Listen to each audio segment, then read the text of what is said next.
kajian kita lanjutkan. Pertemuan kemarin kita sudah membahas beberapa ayat yang berkaitan dengan terjadinya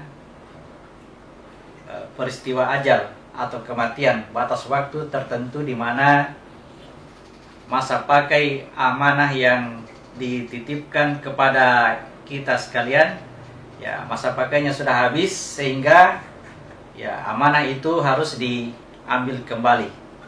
Jadi kita semua, harapan saya, sudah memahami apa yang dimaksud dengan amanah dan apa yang dicabut, pencabutan amanah. Jadi bukan pencabutan nyawa.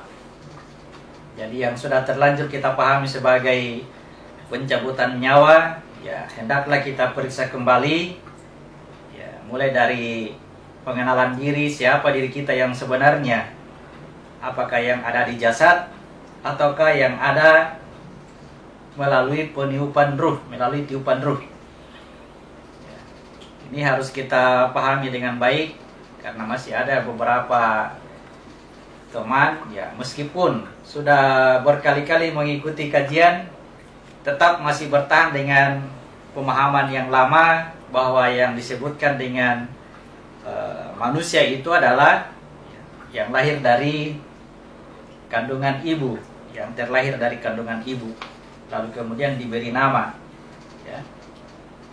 Dalam hal ini saya bahasakan, memahami diri manusia itu adalah jasad, yang dimana Allah meniupkan ruh ke dalam jasad sehingga manusia hidup.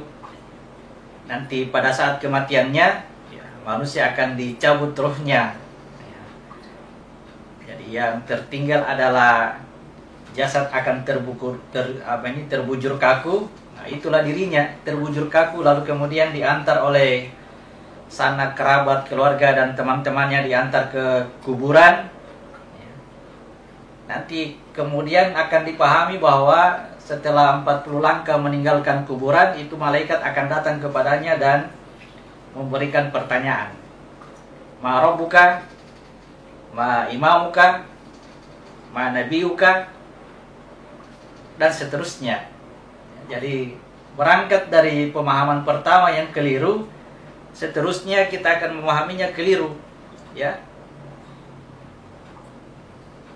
Jadi lagi-lagi saya sampaikan, kalau setelah ada perbandingan pengetahuan yang berbeda, kita disarankan untuk memikirkan, mempertimbangkan mana yang terbaik di antara dua pengetahuan yang berbeda itu. Jadi tidak disalahkan, tetapi harus kita pikirkan baik-baik di mana letak kelemahannya, di mana letak kekurangannya. Jika masih ada kelemahan, masih ada kekurangan, di mana solusinya? Oke. Jadi setelah kita memahami bahwa yang dicabut adalah amanah, dalam hal ini jasad kita, adalah penggunaan jasad, kita akan memahami apa penyebabnya sehingga terjadi pencabutan secara keras, kesakitan, dan ada yang bagaimana caranya sampai terjadi pencabutan yang lemah lembut, tanpa ada rasa sakit sedikit pun.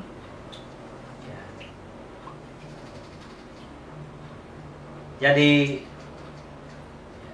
harus dipahami dengan baik, apa yang dikatakan oleh Rasulullah itu, bahwa kematian itu lebih sakit daripada tebasan 1000 pedang. Kita mesti pahami apa alasannya, Jadi kalau amanah ini dipertahankan, dimiliki sekuat-kuatnya, kita memilikinya, maka itu yang menjadikan pencabutannya akan terasa sakit. Itu rumusnya, Kalau ini kita pertahankan, kita miliki jasad kita ini, maka ketika akan diambil kembali oleh Allah, batas waktunya sudah selesai, Ketika akan diambil maka kita akan merasakan kesakitan, ya. Namun kalau seandainya dari awal kita sudah menyerahkan jasad kita ini kepada Allah sebelum masa pencabutannya selesai atau masa pakainya selesai, sebelum dicabut kita sudah serahkan kepada Allah, maka ya malaikat itu datang menjemput, ya. Dia tidak datang mencabut. Dia datang menjemput dengan ucapan Salamun alaikum, keselamatan atas kamu. Nah, kata keselamatan atas kamu menunjukkan bahwa pelepasan jasad kita ini tidak mengalami kesakitan sedikit pun. Gitu ya. Jangan dikasih tabrakan antara hadis Nabi yang mengatakan bahwa kematian itu sakitnya pada saat kematian lebih sakit daripada tebasan 1000 pedang. Ya. Akhirnya tabrakan dengan ucapan malaikat ketika mendatangi orang yang sakaratul maut dalam keadaan baik, dikatakan kepadanya Salamun alaikum, keselamatan atas kamu. Ya. Jadi kata keselamatan atas kamu menunjukkan bahwa yang bersangkutan tidak merasakan kesakitan. Kenapa? Karena kalau dia merasa kesakitan berarti bertentangan dengan ucapan keselamatan atas kamu. Ya, harusnya dia katakan penderitaan atas kamu. Ya. Gitu ya. Jadi memang ada golongan-golongan manusia tertentu yang menjadikan peristiwa sakaratul maut itu sesuatu yang membahayakan bagi dirinya, ya. Karena semasa hidupnya dia mempertahankan jasadnya ini. Nah, pertanyaannya kemudian bagaimana caranya menyerahkan jasad ini kepada Allah sebelum masa pakainya habis? Ya, itulah teknik berserah diri, ya. Teknik berserah diri itu didahulukan oleh ya, serahkan dulu seluruh hartamu. Kata seluruh hartamu itu menunjukkan seluruh jasadmu. Tidak ada yang kita pertahankan dari kemampuan yang kita miliki pada jasad kita. Itu menyerahkan seluruh jasad, ya. Nanti sudah menyerahkan seluruh jasad, kemudian ya serahkan anfusmu, ya. Anfusmu inilah yang tadinya berjanji bahwa dia adalah sebagai hamba, ya. Kalau dia sebagai hamba, maka ketika dia mengeluarkan hartanya di jalan Allah, tidak ada keinginannya atau niatnya untuk mendapatkan balasan terhadap apa yang diperbuatnya. Kalau dia berkeinginan atau berniat untuk mendapatkan balasan atas perbuatan baiknya, berarti dia mengakui bahwa dia telah melakukan kebaikan, dan itu suatu pengingkaran terhadap janji awal. Apakah aku ini Tuhanmu? Ya, anfus menjawab, betul engkau Tuhanku. Ya, jadi wajahidu fisabilillahi bi amwal wa anfus. Berjihadlah kamu di jalan Allah dengan hartamu dulu, kemudian anfusmu. Jadi serahkan dulu seluruhnya jasad kita ini, kemudian serahkan diri kita. Nah, sehingga ketika datang masa pakai jasad ini telah selesai, ya datang malaikat tidak perlu lagi mencabut atau memisahkan antara jasad dengan diri kita. Kenapa? Karena sudah dari awal ini sudah dipisahkan, sudah dari awal jasad kita ini sudah diserahkan, ya. Sehingga malaikat hanya datang menjemput dengan ucapan keselamatan atas kamu, kesejahteraan atas kamu, kebahagiaan atas kamu, kedamaian atas kamu, ya. Salamun alaikum. Demikian ya. Jadi jangan lagi saya katakan tadi, jangan dibenturkan terus.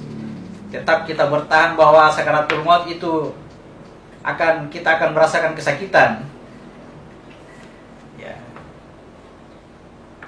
Tidak seperti itu. Jadi tidak semuanya akan merasakan kesakitan, ya tergantung apa yang kita lakukan sekarang. Ya, selama kita memiliki jasad kita ini, apakah sudah diserahkan kepada Allah atau masih kita pertahankan?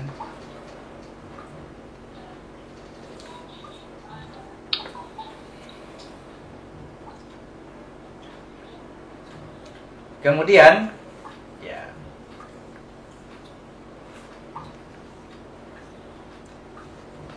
ketika jasad ini diambil oleh Allah, diambil kembali, amanah kita diambil kembali, amanah yang dititipkan kepada kita diambil kembali. Jadi cara pengambilannya itu ya, ada yang diambil sedikit demi sedikit, ya, dibahasakan bahwa Allah itu mengikis bumi atau merusak bumi, ya, dari pinggir-pinggirnya, ya, sedikit demi sedikit. Itu maksudnya terjadinya pengambilan fungsi-fungsi pada jasad kita secara perlahan-lahan, ya. Misalkan, ya, diambil dulu pendengarannya sehingga kita memiliki telinga tapi tuli secara fisik. Diambillah penglihatannya sehingga kita memiliki mata tapi buta secara fisik. Nah, itu artinya jasad kita ini sudah diambil secara perlahan-lahan.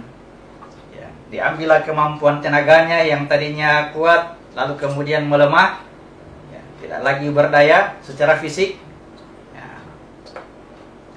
hingga sampai diambil secara keseluruhan sehingga betul-betul ini jasad ini sudah tidak berfungsi secara biologis, ya, tidak berfungsi lagi. Namun demikian, ya, ada juga yang diambil secara tiba-tiba, ya, secara tiba-tiba dalam keadaan telinga masih kuat mendengar,